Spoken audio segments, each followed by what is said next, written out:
5, 4, 3, 2, 1. Start.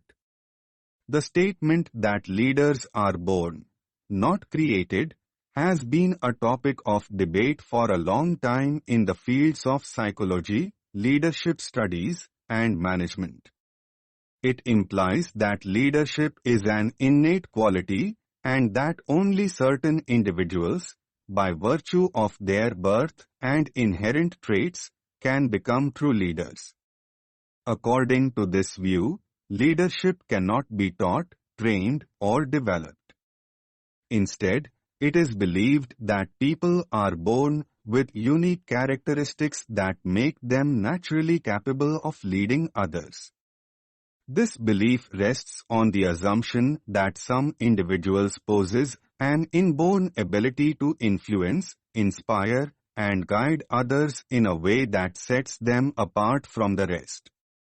Those who support the idea that leaders are born often point to the presence of natural charisma, strong willpower, high confidence, and an instinctive understanding of people in some individuals from a very early age.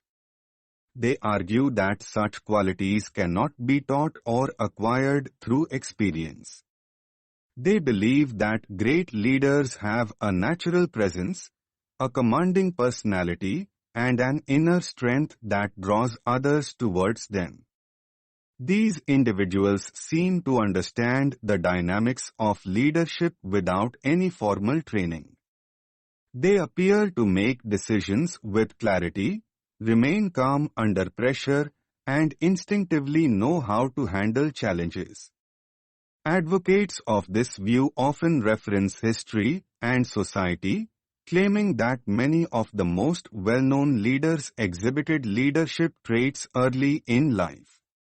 They often took charge in group settings, inspired their peers, and were looked up to by others without being assigned any authority.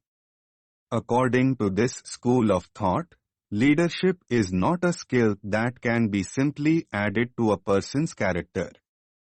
Instead, it is believed to be deeply embedded in a person's nature and personality. These inborn traits distinguish leaders from followers and allow them to rise in times of need.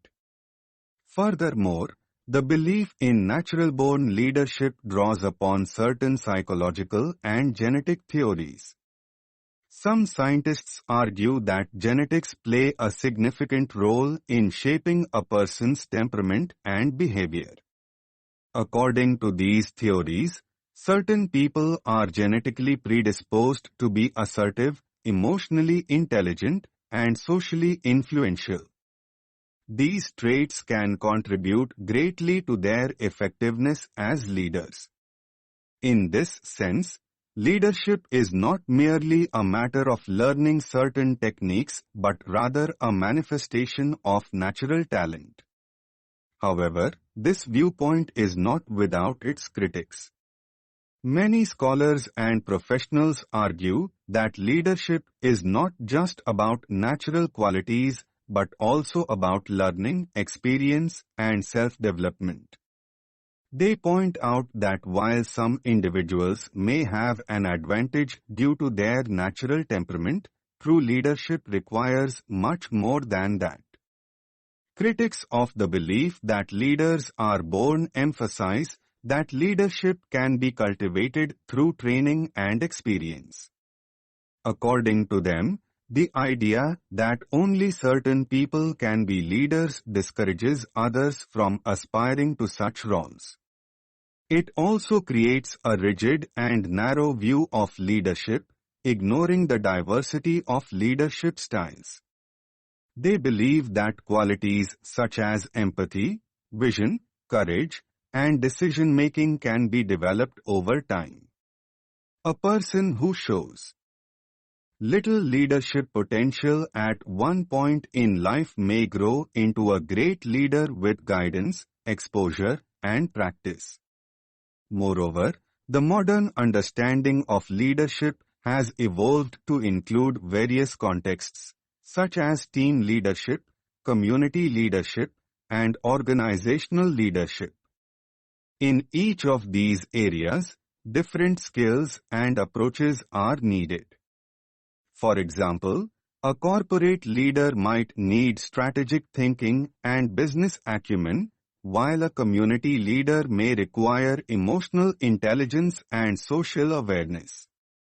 This diversity in leadership roles shows that there is no single set of traits that defines a leader, and therefore, the idea of being born to lead becomes less convincing. Many leadership development programs around the world are based on the idea that people can learn to become better leaders. These programs focus on skill building, emotional intelligence, decision-making, conflict resolution, and ethical behavior. The success of these programs suggests that leadership is not just about what one is born with, but also about what one chooses to cultivate. Real-world examples have shown that individuals from ordinary backgrounds, with no visible signs of natural leadership, have gone on to become effective and inspiring leaders through effort, discipline, and learning. There is also the factor of environment and upbringing. A person who is given opportunities to take responsibility, make decisions, and face challenges from a young age is more likely to develop leadership qualities. On the other hand, someone with natural talent but no exposure to such opportunities might not reach their potential. This further reinforces the idea that leadership is a product of both nature and nurture.